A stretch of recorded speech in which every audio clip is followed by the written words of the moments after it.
ಮಹಿಳೆಯ ಕಿಡ್ನಾಪ್ ಕೇಸ್ನಲ್ಲಿ ಮಾಜಿ ಸಚಿವ ಎಚ್.ಡಿ. ರೇವಣ್ಣ ಅವರನ್ನ ಈಗಾಗಲೇ ಅರೆಸ್ಟ್ ಮಾಡಲಾಗಿದೆ. ನಿನ್ನೆ ಸಂಜೆ ಗೌಡರ ಮನೆಯಲ್ಲಿ ಅವರನ್ನ ಅರೆಸ್ಟ್ ಮಾಡಲಾಗಿದೆ. ಹಾಗಾದ್ರೆ ಗೌಡರ ಮನೆಯಲ್ಲಿ ರೇವಣ್ಣ ಮಾತನಾಡಿದ್ದು ಯಾರ ಜೊತೆ? ನಿನ್ನೆ ಸಂಜೆ ಗೌಡರ ಮನೆಗೆ ಎಸ್ಐಟಿ ಅಧಿಕಾರಿಗಳು ಹೋಗಿದ್ರು. ಅರೆಸ್ಟ್ಗೂ ಮುನ್ನ ಅಲ್ಲಿ ನಡೆದದ್ದೇನು, ಏನಾಯ್ತು? ಏಷ್ಯಾನೆಟ್ ಸುವರ್ಣ ನ್ಯೂಸ್ನಲ್ಲಿ ಆ ಬಗ್ಗೆ ಎಕ್ಸ್ಕ್ಲೂಸಿವ್ ಸುದ್ದಿ. ಅರೆಸ್ಟ್ ಆಗುವ ಮುನ್ನ ಪ್ರಜ್ವಲ್ ಜೊತೆ ಮಾತನಾಡಿದ ರೇವಣ್ಣ.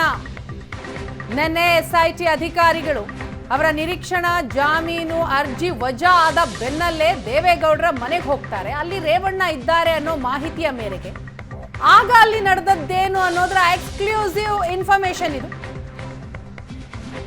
ಅರೆಸ್ಟ್ ಆಗುವ ಮುನ್ನ ಪ್ರಜ್ವಲ್ ಜೊತೆ ಮಾತನಾಡಿದ್ರಂತೆ ರೇವಣ್ಣ. ಜಾಮೀನು ಅರ್ಜಿ ವಜಾಗೊಂಡ ಬಳಿಕ ಪ್ರಜ್ವಲ್ ಜೊತೆ ಸಂಪರ್ಕ ಮಾಡಿದ್ರು.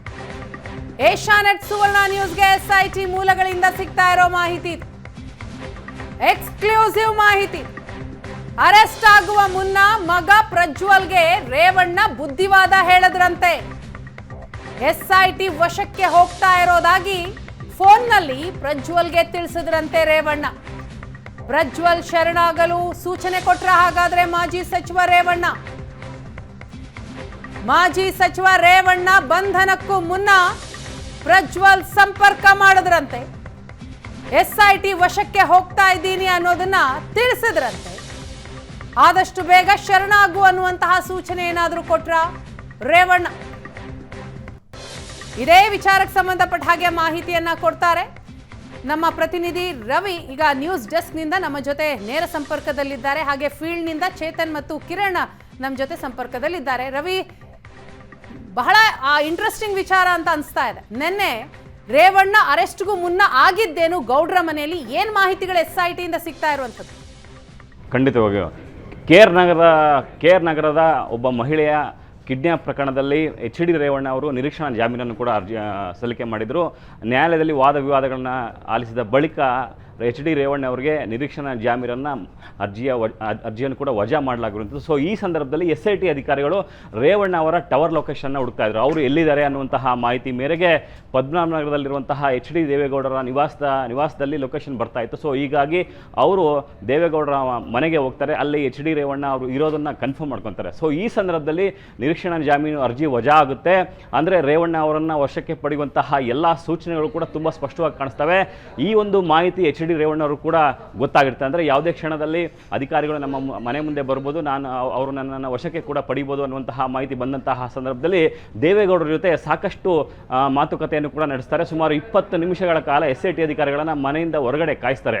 ಸೊ ಈ ಸಂದರ್ಭದಲ್ಲಿ ತನಗೆ ಬೇರೆ ಯಾವುದೇ ಆಪ್ಷನ್ ಇಲ್ಲ ಅನ್ನುವಂತಹ ಹಿನ್ನೆಲೆಯಲ್ಲಿ ಎಸ್ಐಟಿ ಅಧಿಕಾರಿಗಳ ವಶಕ್ಕೆ ಹೋಗೋದಕ್ಕೆ ಎಚ್.ಡಿ. ರೇವಣ್ಣ ಅವರು ಮನಸ್ಸು ಮಾಡ್ತಾರೆ. ಆ ನಿರ್ಧಾರವನ್ನು ಎಚ್.ಡಿ. ದೇವೇಗೌಡರಿಗೂ ಕೂಡ ತಿಳಿಸ್ತಾರೆ. ಸೊ ಇದೇ ಸಂದರ್ಭದಲ್ಲಿ ವಿದೇಶದಲ್ಲಿರುವಂತಹ ಪ್ರಜ್ವಲ್ ರೇವಣ್ಣ ಅವರಿಗೂ ರೇವಣ್ಣ ಫೋನ್ ಮಾಡಿ ಮಾಹಿತಿಯನ್ನು ಕೂಡ ಕೊಟ್ಟಿದ್ದಾರೆ ಅನ್ನುವಂತಹ ಮಾಹಿತಿ ಎಸ್ಐಟಿ ಅಧಿಕಾರಿಗಳಿಂದ ಬರ್ತಿರುವಂಥದ್ದು. ಅಂದರೆ ನಾನು ಈಗ ಎಸ್ಐಟಿ ವಶಕ್ಕೆ ಹೋಗ್ತಾ ಇದ್ದೀನಿ, ಆದಷ್ಟು ಬೇಗ ನೀನು ಕೂಡ ಬಂದು ಸರೆಂಡರ್ ಆಗು, ಮುಂದಕ್ಕೆ ನೋಡೋಣ ಅನ್ನುವಂತಹ ಒಂದು ಸಂದೇಶವನ್ನು ಕೂಡ ಎಚ್.ಡಿ. ರೇವಣ್ಣ ಅವರು ವಿದೇಶದಲ್ಲಿರುವಂತಹ ಪ್ರಜ್ವಲ್ ರೇವಣ್ಣ ಅವರಿಗೆ ಮಾಹಿತಿಯನ್ನು ರವಾನಿಸಿದ್ದಾನೆ. ಸೊ ಈ ಹಿನ್ನೆಲೆಯಲ್ಲಿ ಬಹುಶಃ ಇವತ್ತು ರಾತ್ರಿ ಪ್ರಜ್ವಲ್ ರೇವಣ್ಣ ಎನಿ ಟೈಮ್ ಬೆಂಗಳೂರಿಗೆ ಬಂದು ನೇರವಾಗಿ ಎಸ್ಐಟಿ ಅಧಿಕಾರಿಗಳ ಮುಂದೆ ನಾಳೆ ಬೆಳಗ್ಗೆ ಶರಣಾಗುವಂತಹ ಸಾಧ್ಯತೆ ಹೆಚ್ಚಾಗಿದೆ ವೀಣಾ. ಅಂದ್ರೆ ರವಿ, ಇಷ್ಟು ದಿನ ಮಾಧ್ಯಮದ ಮುಂದೆ ಇರಬಹುದು, ಯಾರು ಕೇಳಿದ್ರು ಅವ್ರು ಹೇಳ್ತಾ ಇದ್ದಿದ್ದು ರಾಜ್ಯದಲ್ಲಿ ಇಲ್ಲ, ವಿದೇಶಕ್ಕೆ ಹೋಗಿದ್ದಾರೆ, ಎಲ್ಲಿ ಹೋಗಿದ್ದಾರೆ ಅನ್ನೋದ್ರ ಬಗ್ಗೆ ಮಾಹಿತಿ ಇಲ್ಲ ಅಂತ ಹೇಳ್ತಾ ಇದ್ರು. ಈಗ ಅವ್ರು ಮಾಡಿದಂತಹ ಒಂದು ಕರೆಯಿಂದ ಪ್ರಜ್ವಲ್ ಎಲ್ಲಿದ್ದಾರೆ, ಯಾವ ದೇಶದಲ್ಲಿದ್ದಾರೆ ಅನ್ನುವಂತಹ ಇನ್ಫಾರ್ಮೇಶನ್ ರೇವಣ್ಣ ಅವ್ರಿಗೆ ಇದೆ ಅಂತ ಆಯ್ತಲ್ವಾ? ಖಂಡಿತವಾಗಿಯೂ. ಯಾಕಂದ್ರೆ ಪ್ರತಿದಿನವೂ ಕೂಡ ಅಂದ್ರೆ ಈ ಒಂದು ಪ್ರಕರಣ ಬೆಳಕಿಗೆ ಬಂದಂತಹ ಹಂತದಿಂದಲೂ ಕೂಡ ಪ್ರಜ್ವಲ್ ರೇವಣ್ಣ ಅವರ ಜೊತೆ ರೇವಣ್ಣ ಅವರು ಸಂಪರ್ಕಕ್ಕೆ ಇದ್ದಾರೆ ಅನ್ನುವಂಥದ್ದು ತುಂಬ ಸ್ಪಷ್ಟವಾಗಿ ಗೊತ್ತಾಗ್ತಿರೋದು. ಒಂದು ಅನ್ನೋನ್ ನಂಬರ್ಗೆ ಪ್ರಜ್ವಲ್ ರೇವಣ್ಣ ಎಚ್.ಡಿ. ರೇವಣ್ಣ ಅವರನ್ನು ಸಂಪರ್ಕ ಮಾಡ್ತಿದ್ದ. ಇಲ್ಲಿ ನಡೀತಿದ್ದಂತಹ ಎಲ್ಲ ಬೆಳವಣಿಗೆಗಳು ಕೂಡ ತಿಳಿಸ್ಕೊಳ್ತಿದ್ದ ಅನ್ನುವಂತಹ ಮಾಹಿತಿ ಕೂಡ ಗೊತ್ತಾಗ್ತಿರುವಂಥದ್ದು. ಆ ನಂಬರ್ ಯಾವುದು ಅನ್ನೋದನ್ನು ಕೂಡ ಪತ್ತೆ ಹಚ್ಚಿದ್ದಾರೆ. ನಿನ್ನೆ ರಾತ್ರಿಯಿಂದನೂ ಕೂಡ ಎಸ್ಐಟಿ ವಶದಲ್ಲಿರುವಂತಹ ರೇವಣ್ಣ ಅವರು ಒಂದಷ್ಟು ಮಾಹಿತಿಯನ್ನು ಕೂಡ ಕೊಟ್ಟಿದ್ದಾರೆ. ನನಗೆ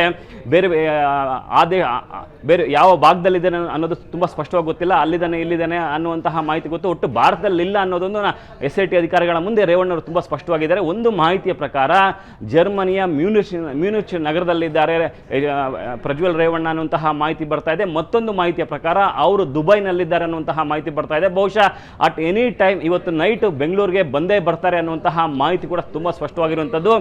SIT ಅಧಿಕಾರಿಗಳ ವಶದಲ್ಲಿರುವಂತಹ ರೇವಣ್ಣವರು ಕೂಡ ಕಿಡ್ನ್ಯಾಪ್ ಆದಂತಹ ಮಹಿಳೆಯ ಪ್ರಕರಣಕ್ಕೆ ಸಂಬಂಧಪಟ್ಟಂತಹ ಸಾಕಷ್ಟು ಮಾಹಿತಿಯನ್ನು ಕೂಡ ಕೊಟ್ಟಿದ್ದಾರೆ. ಅಂದರೆ ಆ ಮಹಿಳೆ ಕೇವಲ ಮನೆ ಕೆಲಸಕ್ಕಿದ್ಲು, ಅದ್ರ ಮುಂಚಿತವಾಗಿ ಮತ್ತೊಂದು ಯಾವುದೇ ಮಾಹಿತಿ ಕೂಡ ನಮ್ಮ ಹತ್ರ ಇಲ್ಲ ಅನ್ನುವಂತಹ ಮಾಹಿತಿಯನ್ನು ಕೂಡ SIT ಅಧಿಕಾರಿಗಳ ಮುಂದೆ ಕೊಟ್ಟಿದ್ದಾರೆ. ಇನ್ನೇನು ಅರ್ಧ ಗಂಟೆಗಳ ಬಳಿಕ ಅಂದರೆ 10:00ಗೆ SIT ಅಧಿಕಾರಿಗಳು ಬರ್ತಾರೆ. ಆ ಸಂದರ್ಭದಲ್ಲಿ ರೇವಣ್ಣ ಅವರ ಅಧಿಕೃತ ವಿಚಾರಣೆ ಕೂಡ ಆರಂಭವಾಗುವಂಥದ್ದು. ಸೊ ಈ ಹಂತದಲ್ಲಿ ಪ್ರಜ್ವಲ್ ರೇವಣ್ಣ ಎಲ್ಲಿದ್ದಾರೆ ಅನ್ನುವಂತಹ ಮಾಹಿತಿಯನ್ನು ಕೂಡ ಔಪಚಾರಿಕವಾಗಿ SIT ಅಧಿಕಾರಿಗಳು ರೇವಣ್ಣ ಅವರಿಗೆ ಕೇಳಿರುವಂಥದ್ದು. ಸೊ ಈ ಸಂದರ್ಭದಲ್ಲಿ ಆತ ಬೇರೆ 2-3 ದೇಶಗಳಲ್ಲಿ ಇರಬಹುದು, ಆದರೆ ಯಾವ ದೇಶದಲ್ಲಿ ನಿರ್ದಿಷ್ಟವಾಗಿದ್ದಾರೆ ಅನ್ನೋದು ಮಾತ್ರ ನನಗೆ ಗೊತ್ತಿಲ್ಲ. ನನ್ನನ್ನು ಸಂಪರ್ಕ ಮಾಡಿದ್ದು ಕೂಡ ಸತ್ಯ ಅನ್ನುವಂತಹ ಮಾಹಿತಿಯನ್ನ SIT ಅಧಿಕಾರಿಗಳ ಮುಂದೆ ರೇವಣ್ಣ ಹೇಳಿರುವಂಥದ್ದು. ಎಸ್ ಥ್ಯಾಂಕ್ ಯು ರವಿ ತಮ್ಮೆಲ್ಲ ಮಾಹಿತಿಗಾಗಿ.